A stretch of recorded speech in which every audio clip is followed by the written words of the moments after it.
Good morning. It's 10 a.m. and we're going to get started in just a moment with our chat. Come on in the room. Come on in the room. I'm streaming from Restream, so I probably won't be able to see everyone's comments and any responses, but if you see me just fine, if you can hear me just fine, just give me some thumbs up from wherever you are. Also, if you are seeing this live, just let me know. Give me a hand wave or some likes or anything to let me know that you can hear me. Also, for those that may view the replay, just click replay in the comment section so that I know that you saw or heard this, I should say. This will be audio only as we begin this conversation on money mindset. Money mindset. And I'm trying to just experiment with the audio stream for my different platforms just to see if I like it. And if I do, then I will continue to do more of it. If I hear from you that you want to hear more content in an audio format, then certainly I want to make sure that I accommodate you as well. But for those that are joining, thank you so much. If you're joining on this beautiful Saturday morning, it is beautiful right now in Georgia, crisp, cool Saturday morning in Georgia. But I want to also extend my thoughts and prayers to those who may be affected by the storms of Ian and may be dealing with some storm damage. Certainly want to keep you all in my thoughts and prayers as well. So, my friends, thank you for joining us for this money conversation on money mindset. And I want to preface this conversation around this particular idea. And this is an anonymous quote. It says that your financial success is determined by your relationship with money. Wasn't able to find the author who attributed this particular quote, but this particular one resonated with me. I'll repeat that. Your financial success is determined by your relationship with money.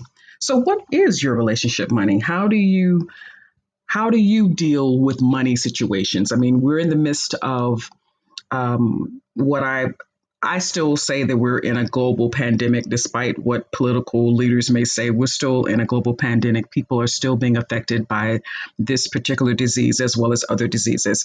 We are certainly in global inflation, a global recession. That is obvious. Our prices have just, grown exponentially in terms of all the goods that we need just to simply maintain life, groceries, gas, utilities. So we're definitely dealing with the effects of how tight money is. But I will also say this, is that despite the difficult last 3 years for most of the world, we have had more millionaires within the last 3 years than probably any period in recent history. The data does show that, while there's been probably great suffering and great people dealing with all kinds of calamity during the last 3 years, the wealth of those who previously did not attain the status of millionaire, there have been people who have been able to gain that status. And that is primarily through entrepreneurship, primarily through what has been called the Great Resignation. People have either been forced out of their jobs or have quit their jobs in order to pursue entrepreneurship full time. But I don't want to focus on that just yet. I want to focus this money conversation around what we think of, how we think about money, how we make decisions about money. And I want to look at this from four different sectors. And for those who are coming in, I'm Kim Walker. I'm an executive consultant with Gabalot Consulting, a business consulting agency. And I'm having this conversation around money mindset. But I want to kind of position this conversation around the the four sectors that I've worked in for the past 30 years. And in bringing out and highlighting these particular sectors, you will begin to see how they approach money very differently. And I'll give you an example. These are the sectors. We're going to look at the corporate sector.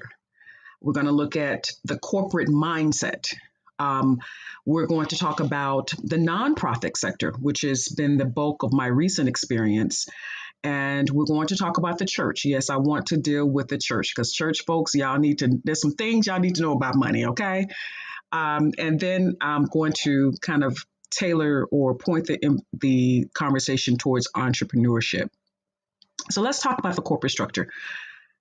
When dealing with a corporation, okay, and dealing with corporate entities, and this is from pretty much a Western point of view or the United States point of view, American point of view. A corporation's full premise, the bottom line, is the ultimate driver of money decisions and money conversations. How is the business going to be profitable? What can we do to push our goods and services in front of consumers so that they will buy them? And then how then do we leverage human capital? That means how do we treat our workers? How do we pay our workers? How do we produce products and services for the benefit of those who want to consume them? And so you see within the last 3 years, it's been in order for corporations to maintain their profitability. And what I mean by profitability, I mean the ability to make money minus expenses. So in order to leverage that, corporations have raised prices, okay? Prices have been steadily going up and will probably continue to go up. But the driver of the corporation, the driver of corporate entities, is to make sure that the money they make exceeds the money they pay out. Now, I'm not going to get too deep into the weeds here.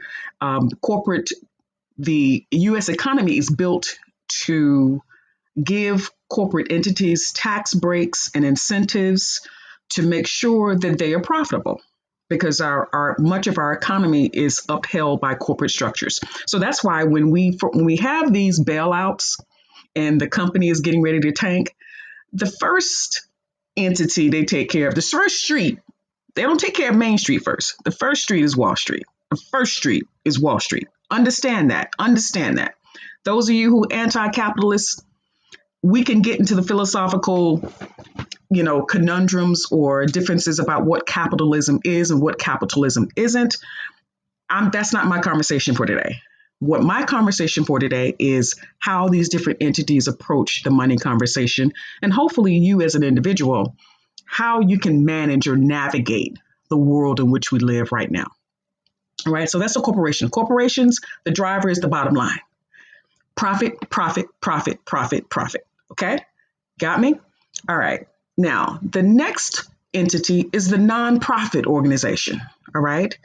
These are within the American system, a nonprofit organization really is, or the nonprofit, there are different types of nonprofits. Number one, let's just say that. Typically, people have kind of thrown around the IRS designation 501c3 as the only type of nonprofit. That simply is the simplest form of nonprofit, or what we call a public charity. Okay. Now, in the nonprofit structure, let me just say this very clearly. A nonprofit organization is a business. Okay. Sometimes we lose sight of that, because if your business is not sustainable, if your business does not make money, whether it is a for-profit business or a nonprofit business, you cease to exist. Bottom line, you cease to exist.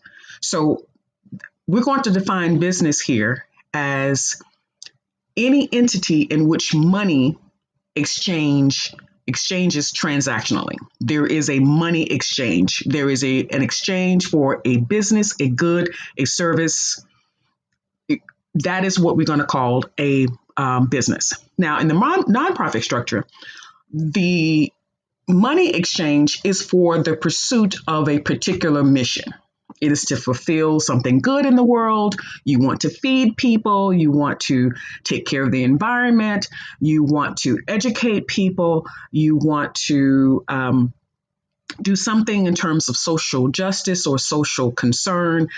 You want to make the world a better place. And so nonprofit charities were established with the idea that if people donate to your particular cause or your mission, and again, nonprofits are mission minded, then you will get a tax break as well. Okay. All right. So that's why you, as an individual who donates to a nonprofit organization, you can write off, you get a tax deduction for donating your money to a nonprofit organization. But let's be very clear. I've worked for several major, larger nonprofits. If you don't make money, okay, you cease to exist. That's the bottom line, whether it's, again, for profit or nonprofit. Now, let's talk about church folk. I got to talk about y'all. I said this in a facilitation a few years back, and I said, a church is a business. Now, I said this to a church group. They weren't particularly comfortable with that language because for whatever reason, we think that churches, and I can say we because I'm a pastor and I'm a church worker, but we think that we are above these conversations around business. You know, what we do is, this is faith work. This is spreading the gospel. This is making sure people are strong spiritually. It is all of those things. But let's be very clear. In the last 3 years, the church, when I say the church, I would just posit this with a in quotes, with a caveat. Some churches, I will say, were hit badly as a result of our situation of the last 3 years. There were churches that closed. There were ministers that lost their jobs because churches did not have the ability to pay them. There were people who had to change their jobs from full-time ministry as a pastor to some other type of entity, either going to chaplaincy or going into other nonprofit work or whatever work they had to. Because most people, let's just be clear, most pastors are bivocational, and in some instances, tri-vocational or quad-vocational. But again, that's not the conversation for today. So there are people who had to put their, furnitures in storage and just to kind of go mostly online or virtually to just simply continue the ministry going forward. Now, when I said this, that the church is a business, this was well before the pandemic. This was pre-pandemic. I said it in front of a church facilitation, and people were uncomfortable with the language. In fact, one church leader said, well, I wouldn't say that church is a business. It's just business-like. Now, he didn't explain what that meant, but I'm like, let's just be real here.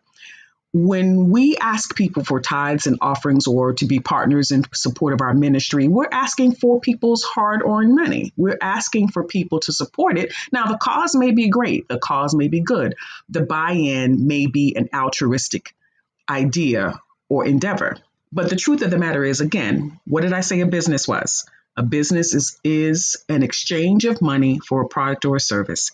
There is a transaction that happens. And so when people give of their hard-earned money, they donate or they give their offering, that is a money exchange. That is a business exchange. And so businesses need to do better. I say this from my perspective.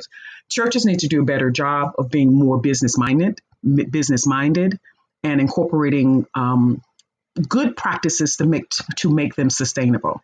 So that's the reason why I include church in this conversation. It is again, these are the 4 sectors that I've worked in and continue to work in. And so I do know what I'm talking about when I say these things.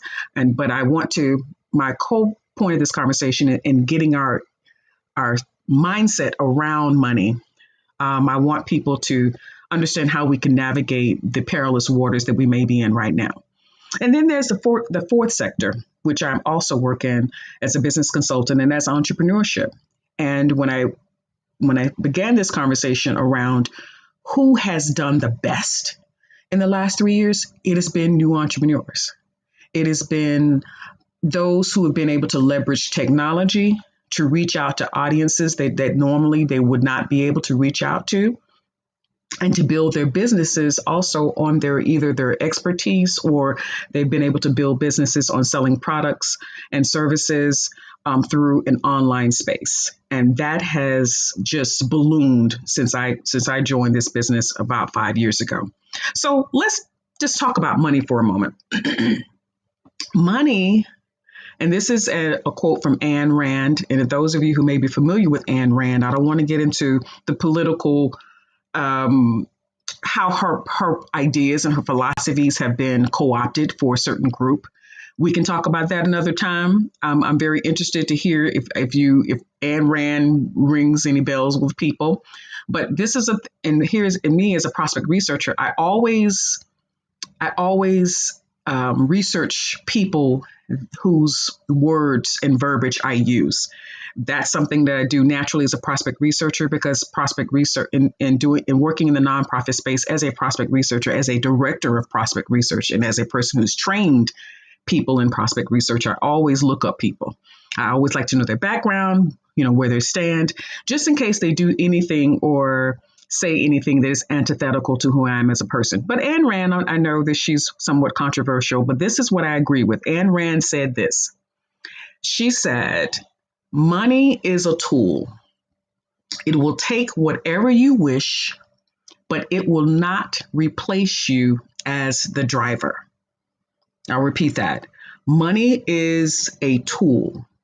It will take you wherever you wish, but it will not replace you as the driver. The way I interpret that to mean is money is simply a tool to live the life that you want. Okay?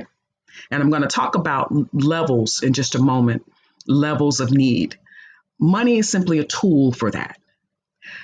In the nonprofit space, we call it resource development, where we take the donations that people give to nonprofit organizations, and we supposedly, if we're responsible stewards of that, we use those funds to build up missions, again, for some type of social uplift. All right. That's in the nonprofit space.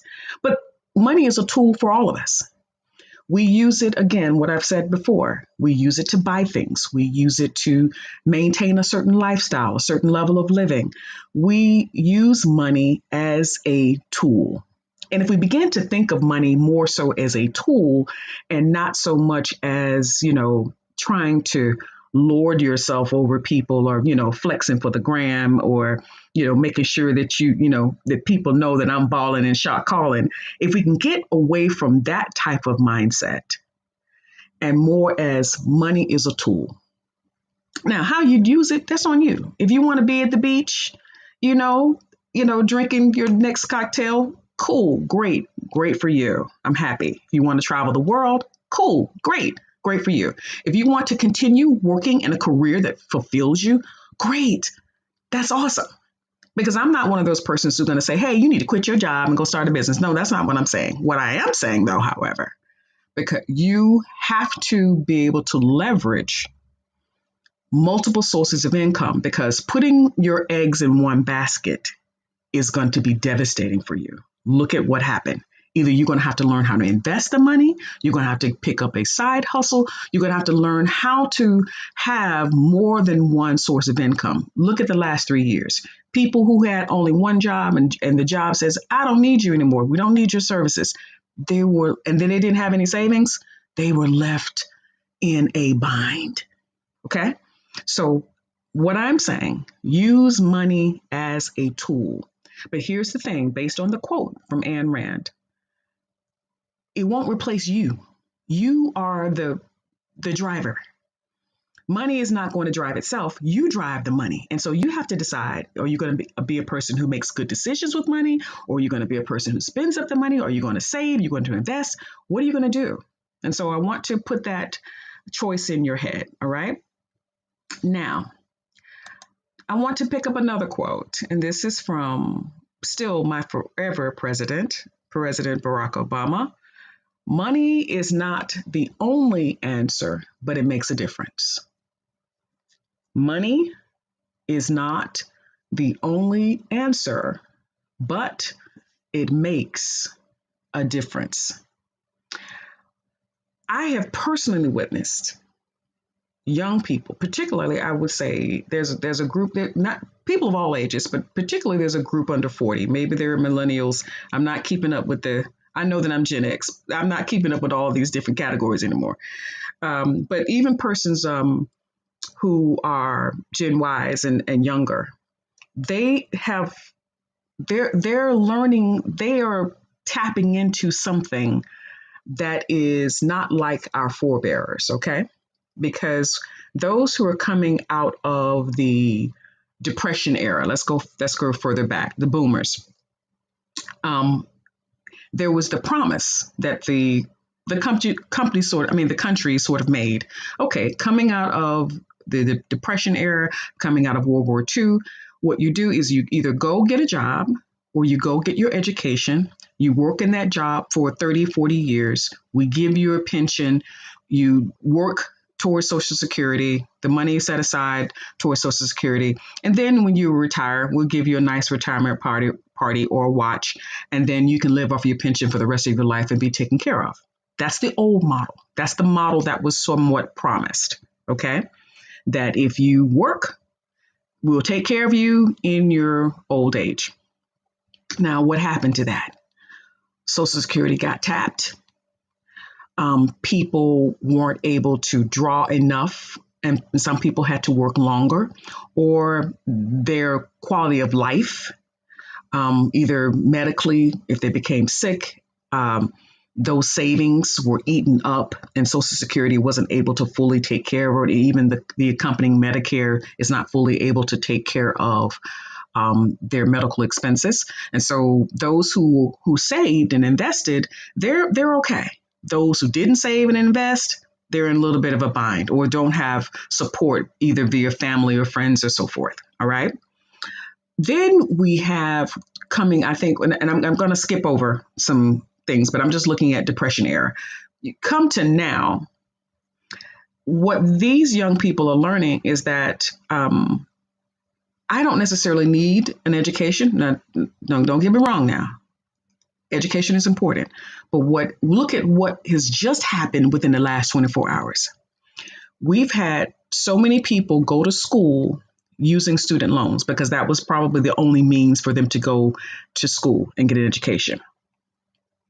Now, President Biden did promise that there was going to be some student loan forgiveness, and some people did. And through the PSLF program, student loan forgiveness, they were able to get some student forgiveness. And some people, had zero balances. Great, awesome. But look at where we start. For those of us who've had student loans, look at where we start. You go to school, which is great. You get the education. That's awesome. The education is supposed to help us get the money. Okay. This is a money conversation. It's supposed to help us get a great job so that we can have a great living and we're able to sustain ourselves.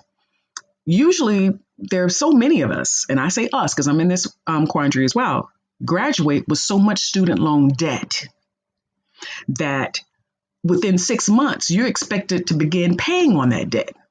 And so while you get your first job, you have to deal with, trying to find somewhere place to live, dealing with transportation, trying to, get clothing to go to the new job, trying to, prepare for this new life beyond your college experience or your educational experience. But then you're saddled with a student loan debt. And so now we see student loan debt being the newest barrier to people getting beyond what it's a bondage that people are in, literally. And that's the word I want to use. I want to use bondage. And so that's why people are just so, clamoring, hey, help us out, get us out from under this bondage. Now, there's been some reversals in the last 24 hours, in the last 48 hours. There have been some reversals on the promises that were previously made in the campaign. So that means that people are still going to be saddled with this debt.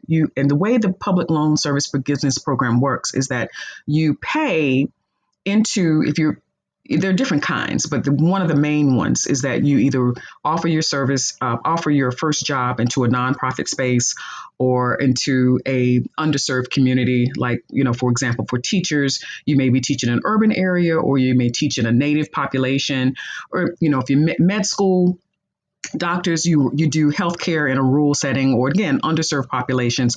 You still have to pay into the program for 10 years. Okay. Listen, I need people to understand this is not just, hey, magic. Oh, you get to cut off, forgive my debt. You have to pay into the program for 10 years, a decade to be eligible. But the process is that you document the years of employment within the program as you go. Okay. So this is how it works, in case you were just kind of wondering about it. But, contact your loan provider so you can figure it out. Now, if we're saddled with this kind of debt, just coming out the gate, trying to start our careers, that's really, really not good. Okay. So again, what this new level of folks are doing, these new really bright, I would say savvy entrepreneurs are doing, some of them are saying, I don't need college. I can go straight to the money. I'm not going to be saddled with debt. I'm not going to be saddled with, student loans and things like that. I'm going to make my money straight through. All right. I'm going to just open a business, do my business on the side. And some college students are smart enough to do this as well. They're opening businesses while they're in college so that they don't have to deal with this enormous debt situation. Okay. Remember, money is a tool. Money is a tool. So what am I saying? I'm saying is we've got to begin to look at the pitfalls, the money pitfalls, student loan debt, credit card debt, living beyond our means, trying to go out and get the most expensive car and the most expensive house. There is a movement towards minimalism, and you can just Google minimalist or the minimalist movement, where people are kind of ditching all of that stuff and getting down to the bare essentials and using their money to work for them. Okay. And so I want to introduce, while I've been talking with you all for about a few minutes now, I really like this particular quote. And this quote is from Deepak Chopra. And it says, money is life energy that we exchange and use as a result of the service we provide to the universe. Money is life energy that we exchange and use as a result of the service we provide to the universe. Now that puts money in a whole different perspective. And I like this one is because if you go back to the old business model, it was, so that you can, again, be a baller, shot caller, drive the fanciest car, live in the best house, have the jet setting lifestyle. That was kind of the old business model.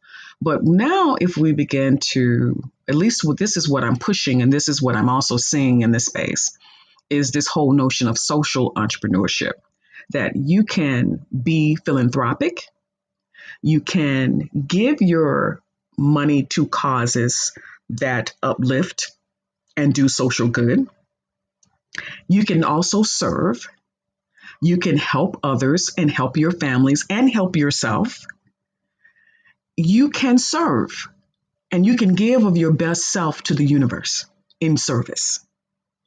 And again, back to my initial premise, money is a tool. In this case, Deepak Chopra says money is life energy. Now that's getting a whole another level, but money is life energy. Money is a tool. Money is the means to render your particular service of the universe. But if you don't have it, you're on this level of trying to survive daily, trying to figure out how to make it. And, if I can introduce a, former TV show that I really, really liked until the latter years, but at least the first part of it, power, legal or illegal, I'm going to make it. And so that's why people tend to turn to, criminal activities because they know they can make a quick dollar. So that's why people do it who don't necessarily have the opportunity. And of course, now let me not be. There are systems that keep some people at bay. There's classism structures. There are racism structures. There are different isms that keep people in cycles of poverty. And so I want to be very cognizant of that and understand that. But there are also some really highly educated people. I know these people who are dealing with poverty simply because they are not thinking about the opportunity to live beyond what they think or they ask. Okay. And that is a knowledge conversation. That's a knowledge situation. Okay. So let me introduce, and I'm going to take any questions if I see anybody with questions, but I want to introduce this whole concept. And this is called Abraham Maslow's hierarchy of needs. Abraham Maslow was not necessarily, he's utilized a lot in psychological spaces, but he wasn't necessarily a psychologist in the classic sense. He believed more so in seeing the highest potential, whereas when you look at the beginning of psychology was about fixing mental maladies, about fixing mental problems. If you come from the Freudian perspective, Freud was just obsessed with why people, did the bad things that they did. And usually his approach was because you had some type of childhood trauma. And so a lot of what at least at the beginning, you see what I call trauma pimps. I'm just going to keep it a buck. People would just kind of, and I see it still now. People really focus on that trauma piece. Not to say, and that, again, I'm in ministry, so I do see trauma. I'm not trying to minimize that, but I think sometimes there's the other extreme where people focus so much on the traumatic experiences of certain people and don't realize that there is an action that you have if you become an actualized person, that you can move beyond those traumatic experiences and experience something that is in your potential. I think the best model of that is Oprah. Okay. All right. Had a difficult childhood, difficult upbringing, but was able to kind of transcend that. And a lot of that is based on her particular view of the world and her worldview. But this is what I want to just introduce before I leave, Abraham Maslow's hierarchy of needs. There are 5 levels of needs, okay? There is the physiological level, which means that's the basic level of need. Air, food, water, shelter, clothing, okay?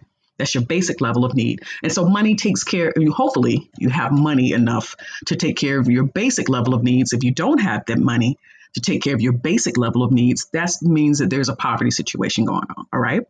Then the next level is safety. That is employment. You're able to take care of your family, healthcare, property, security of your body. So that means healthcare. You have insurance.